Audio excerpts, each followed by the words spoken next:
सुधा समाधान।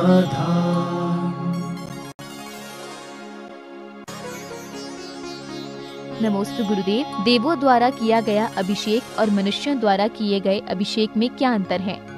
पहली बात तो देवों के द्वारा किया हुआ अभिषेक विक्रिया से किया जाता है, विमान में मूल शरीर से किया जाता है, लेकिन सबसे ज़्यादा अभिषेक का अतिशय मनुष्यों के द्वारा किया जाता है। दूसरी बात है, देवताओं को रात्रि में अभिषेक किया जाता है, वहाँ रात्रि होती नहीं तो अभिषेक कैसे रात में होगा? रात्रि कहीं होती ही नहीं है। देवताओं के स्वर्गों में रात्रि नहीं होती, नंदीश्वर द्वीप में रात्रि नहीं होती। जहाँ नंदीश्वर द्वीप में वहाँ रात होती ही नहीं है, तो वो रात में अभिषेक कैसे कर? मंदिरों में आकर के ये तो एक घटना है, इसके लिए ज्योतिष शास्त्रों ने एक अलग से प्रकृतिकृत घटना कही गई है। यहाँ तो एक प्रकार का कोई देव निकला, उसको कोई चमत्कार दिखाना है तो दिखा के निकल जाता है। ये अभिषेक की विधि नहीं है, अभिषेक का रूप नहीं है, एक प्रकार की घटना है जिसे हम घटना ही मानना चाहिए।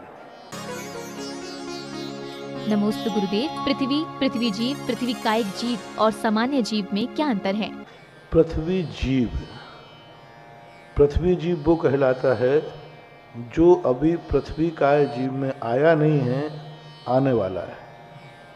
मान लो कोई मर कर के जीव आ रहा है पृथ्वी काय में, वो पृथ्वी जीव कहलाता है। पृथ्वी कायक वह कहलाता है जो पृथ्वी में आके जन्म ले चुका है, वो पृथ्वी कायक है। पृथ्वी कायक किसे कहते हैं? जिस जीव ने अपना शरीर छोड़ दिया है, जैसे ईंट जो है पृथ्वी कायक है, क्योंकि उसमें से जीव निकल चुका है। सचित मिट्टी पृथ्वी कायक है, और जो पृथ्वी में जीव आ रहा है वो पृथ्वी जीव कहलाता है। ऐसे तीन भेद बनते हैं, एक सामान्य भेद बना लो पृथ्वी, ऐसा। नमोस्तु गुरुदेव। धरती पर जो काले और गोरे लोग हैं, क्या वो कर्म के आधार पर होते हैं? कर्म की नीति होती है। जो भी काला गोरा रंग होता है कर्म से ही होता है। बता रहा हूं, अब कर्म की उदीर्णा होती है। जैसे वही व्यक्ति साउथ में जाएगा तो उस समय उसका रंग उसी प्रकार उदीर्णा हो जाएगी। उसका जन्म यदि विदेशों में होता है जहाँ शीत है, तो वहाँ उदीर्णा हो जाती है। द्रव्य, क्षेत्र, काल, भव भाव से कर्मों की उदीर्णा हो जाती है। लेकिन कलर मिलेगा तो कर्म से ही मिलेगा। अब वो कर्म क्षेत्र के कारण उदीर्णा को प्राप्त हो गया, काल के कारण उदीर्णा को प्राप्त हो गया, भव के कारण उदीर्णा को प्राप्त हो गया, तो इस कारण उदीर्णा कहते हैं, इनसे हम उदीर्णा होता है। नमोस्तु गुरुदेव। जब किसी जीव का गर्भ में ही अकाल मरण हो जाता है तो वह लब्धक पर्याप्तक माना जाएगा या निर्व्यक्ति पर्याप्तक? पर्याप्तक बना, क्योंकि लब्धि पर्याप्तक का काल तो बहुत छोटा है। एक अंतर मुहूर्त में बहुत छोटा, यानी ये चुटकी बजाई, ये काल तो बहुत बड़ा है। इससे कम काल है लब्धि पर्याप्तक का। तो यदि आते ही एक जो संगी पंचेंद्री है, एक मुहूर्त में 24 भाव धारण करता है। संगी पंचेंद्री गर्भज जीव, तो एक 48 मिनट में 24 भाव बताए तो सामान्य रूप से अपन 48 मानते, 2 मिनट की आयु होती है। तो 2 मिनट की आयु है मनुष्य लब्धि पर्याप्तक की। ऐसी स्थिति में वो 2 मिनट के अंदर मर गया तो अपर्याप्तक मान लो, स्थूल रूप से है, सूक्ष्म रूप से नहीं। और 2 मिनट के बाद यदि वो जिंदा रहता है तो पर्याप्तक होके ही मरता है, ऐसा मानो। नमोस्तु गुरुदेव। जिन मंदिरों में तीर्थंकर की अरिहंत अवस्था की मूर्ति मिलती है, जबकि अरिहंत अवस्था में उपसर्ग नहीं होते, तो फण वाली मूर्ति कहाँ तक उचित है? शास्त्रों में ऐसा वर्णन आता है कि कोई भी मूर्ति स्थापना की जाती है, उसमें ओरिजिनल स्वरूप को नहीं ध्यान रखा जाता। ओरिजिनल स्वरूप बनाया भी नहीं जा सकता, क्योंकि उनकी काया लंबी चौड़ी 500 धनों से किसी कम है, उनका कलर अलग है, तो स्थापना निक्षेप में मूर्ति पर वह चिन्ह उत्कीर्णित किए जा सकते हैं जिनको देखते वैराग्य उत्पन्न हो, तपस्या का भाव। तो पारसनाथ को फन आदि बनाते समय कारण में कार्य का उपचार करो, किसी उपसर्ग निवारण के समय उनको केवल ज्ञान हुआ था और फन देखते ही उनकी पूरी कथा आ जाती है, जिससे दया भाव उत्पन्न होता है। बाहुबली की बेलें देख करके उनकी महिमा बढ़ती है, उनकी बेलें देखकर उनके प्रति आदर बढ़ता है, उनकी बेलें देखकर उनके प्रति और भक्ति बढ़ती है। ऐसी तपस्या की थी और वो परिग्रह की कोटि में नहीं आते। ठीक है, ये मुनि अवस्था में ही हुआ था, केवल ज्ञान के बाद कोई बेल नहीं होती, कोई सर्प नहीं होता, लेकिन उन चीज़ों को प्रतिबिंबित किया जा सकता है जिसमें अरहंत पने में दोष नहीं आए और शिक्षा मिल जाए। तो ऐसा करने के लिए, क्योंकि इसी स्थिति को समंत्रभद्र महाराज ने भी पारसनाथ की स्थिति में कहा, भरत फणा मंडल मंडपेनियम ईश्वर तडिक पिंगर चोप शरणाम जुगो नागो धरणो धराधनम विराग संध्यास्तरितम बुधो यथा। ऐसी स्थिति की और बहुत प्राचीन काल से, बहुत हजारों साल पुरानी मूर्ति भी फन वाली ही मिलती आई हैं।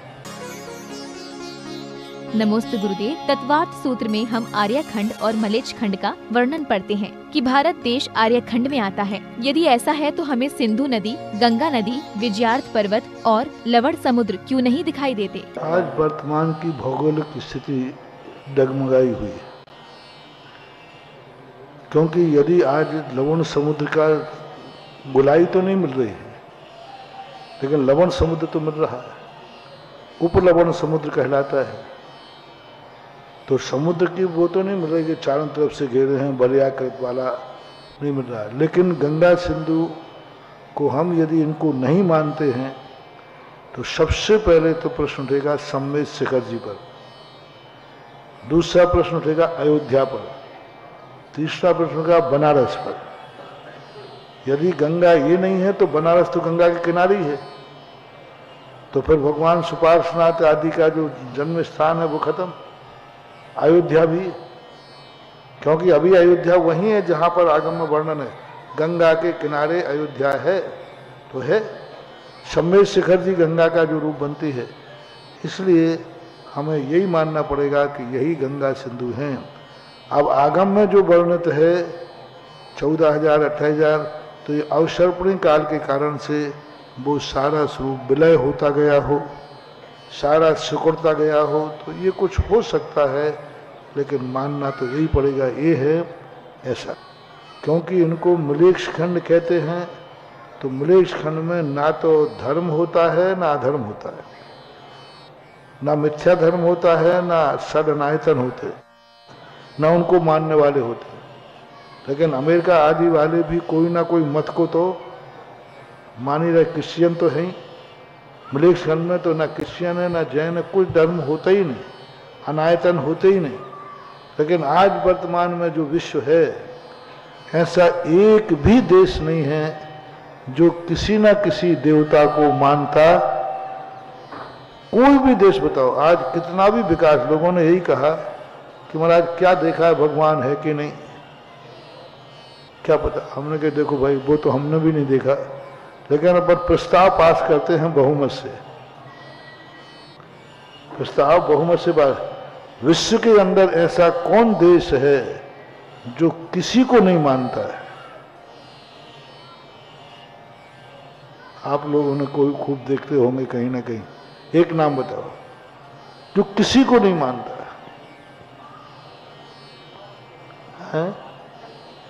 अमेरिका, रूस, चीन, अफ्रीका, मैंने सब पढ़ लिया। कोई ना कोई एक ऐसी चीज शक्ति है जिस शक्ति को वो लोग, नाम कुछ भी हो, तो अब ये किसी ना किसी अदृश्य शक्ति को जो मानते हैं उनको हम मलेच्छ खंड नहीं कह सकते, क्योंकि वहां षडनायतन मलेच्छ खंड में नहीं होता, गृहीत मिथ्यात्व नहीं होता, अगृहीत मिथ्यात्व ही मलेच्छ खंड में होता है। तो कुछ ऐसे प्रश्न हैं जिनका जवाब भी नहीं मिल रहा है, और यदि जवाब खोजने जाते हैं तो अनेक प्रश्न और खड़े हो जाएंगे। इसलिए वो एक प्रश्न है, उसी को दबा रहने दो, नहीं तो ये प्रश्न उठाते ही हमारी सम्मेद शिखर चली जाएगी। सम्मेद शिखर को बचाओ, हजारों प्रश्न गायब हों तो हो जाने दो। प्रश्नों का जवाब मिले या न मिले, लेकिन सम्मेद शिखर सलामत रहना चाहिए। नमोस्तु गुरुदेव, मंदिर के शिखर का कलश कैसा होना चाहिए? शास्त्रीय मंदिर के शिल्प के अनुसार जिसका मंदिर बनता है उसी का कलश होना चाहिए। पाषाण का मंदिर है तो पाषाण का ही कलश श्रेष्ठ है, उस पर आप सोने आदि का काम करा सकते हो। लेकिन पीतल आदि के, तांबे आदि के कलशों की अभी जो परंपरा चल रही है, यह परंपरा का हम निषेध नहीं कर सकते, क्योंकि ये चलाने की परंपरा है, अच्छा भी लगता है और वास्तु से भी इसमें कोई दोष नहीं है। लेकिन जो शास्त्र वास्तु शिल्प है वो तो जिसका मंदिर उसी के कलश का उल्लेख मिलता है। नमोस्तु गुरुदेव, मारीची को कैसे पता चल गया था कि वो 24वें तीर्थंकर बनेंगे? इसलिए अगर सब पहले से निश्चित है तो धर्म करें या नहीं? मारीच का जो निर्णय है ऋषभ देव ने अपने केवल ज्ञान में घोषित किया था। लेकिन केवल ज्ञान में घोषित क्यों किया? क्योंकि उसके एक कोड़ा कोड़ी सागर वर्ष का मिथ्यात निधत्त निकाचित के रूप में पड़ा था, उसके पहले वह कर्मों का क्षय नहीं हो।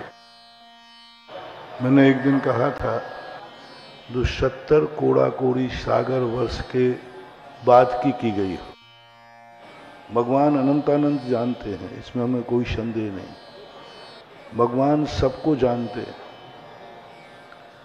सब जानते हैं, इसमें मुझे कोई संदेह नहीं। लेकिन आज तक भगवान के ज्ञान में कोई एक ऐसी घोषणा बताओ जो 70 कोड़ा कोड़ी सागर वर्ष के बाद की हो। जितनी भी घोषणाएं, चाहे दीपायन की हो, चाहे मारीच की हो, जितने भी ये नियत घोषणाएं हैं, ये सब 70 कोड़ा कोड़ी सागर वर्ष के अंतर के हैं। क्योंकि कर्म जब निधत्त निकाचित मान लेता तो भगवान जान जाते इसके पहले ये कर्म गलेगा ही नहीं। 70 कोड़ा कोड़ी सागर वर्ष की कोई नियत घोषणा की गई हो केवली भगवान के द्वारा किसी भी जनागम में, तो सारे जो क्रमबद्ध पर्याय को मानते हैं, जो देखी वेद राग ने वह निश्चित है, इससे बड़ी कोई घोषणा बता दो, एक भी नारकी की बता दो जो 70 कोड़ा कोड़ी सागर के बाद तीर्थंकर बनेगा। 70 कोड़ा कोड़ी सागर बाद तीर्थंकर बनेगा। 7वीं पृथ्वी में पड़े हैं तो उनकी तो 7 ही सागर आयु है, 7 सागर आयु। सर्वार सिद्धि को माने तो 33 सागर की आयु है। 33 सागर से आयु तो ज्यादा किसी की होती नहीं है, और कर्मों की स्थिति अधिकतम 70 कोड़ा कोड़ी सागर वर्ष। कोई भी व्यक्ति, सारे भारत के लोगों से मेरा कहना है, मुझे एक प्रमाण दो जो प्रमाण भगवान ने घोषित किया हो और वो 70 कोड़ा कोड़ी सागर वर्ष के बाद की घोषणा हो, और बाद में 70 कोड़ा कोड़ी सागर बाद कहा हो, 70 कोड़ा कोड़ी सागर बाद फलाना व्यक्ति ऐसा होगा और ये परिणमन होगा। ऐसा किसी आगम में आपको मिले तो लाइए। मैंने तो बहुत खोज लिया, मुझे तो जितनी घोषणाएं मिली कर्म स्थिति के अंदर अंदर की ही मिली, कर्म स्थिति के बाद की कोई घोषणा मिली नहीं। क्यों नहीं मिली?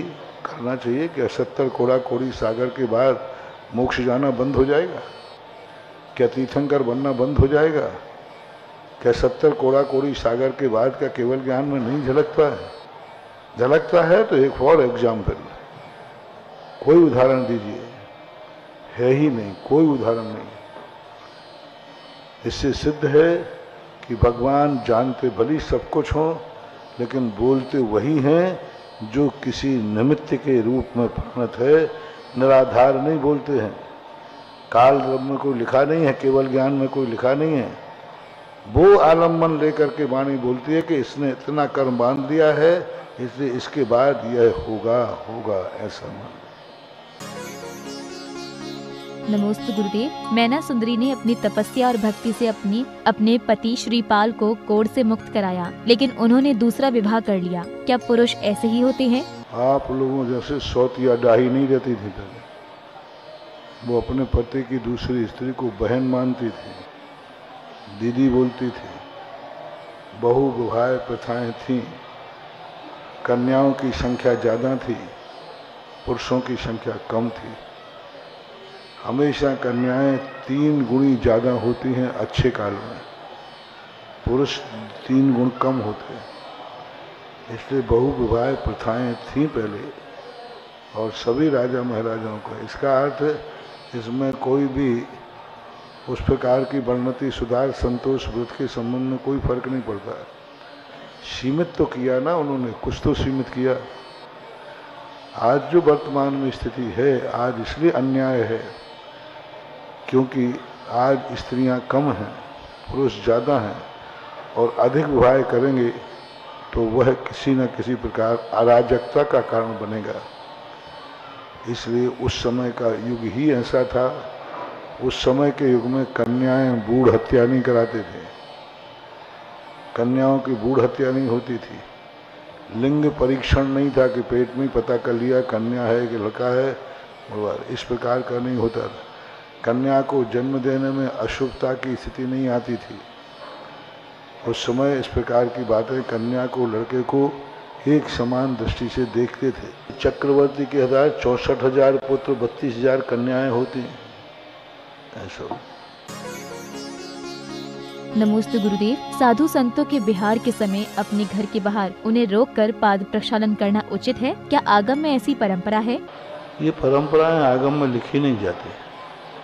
आगम में तो ये परंपराएं, चरणों की रज लेने की परंपरा सदा से रही है। अब ऐसा कोई अलग से उल्लेख तो दिखा नहीं, लेकिन महाराज लोग आते ही थे महाराजों के लोग मात्र आहार चर्या के लिए, और आहार चर्या के लिए आते तो पाद प्रक्षालन आदि करते। ये भक्तियां कहलाते हैं, इनको सिद्धांत मत बनाओ। करना ही है ऐसी सिद्धांत नहीं है, नहीं करना है ऐसा निषेध नहीं है। कुछ चीज़ें भक्तों के अधीन छोड़ दी हैं विवेक पे, हर चीज़ का कानून नहीं बनता। कुछ चीज़ें भक्ति के विवेक पर, भक्ति की श्रद्धा पर, और जो भक्ति आनंद उमड़ती है उनके प्रति, वह भक्त के अधीन है, सिद्धांत नहीं है। सुधा समाधान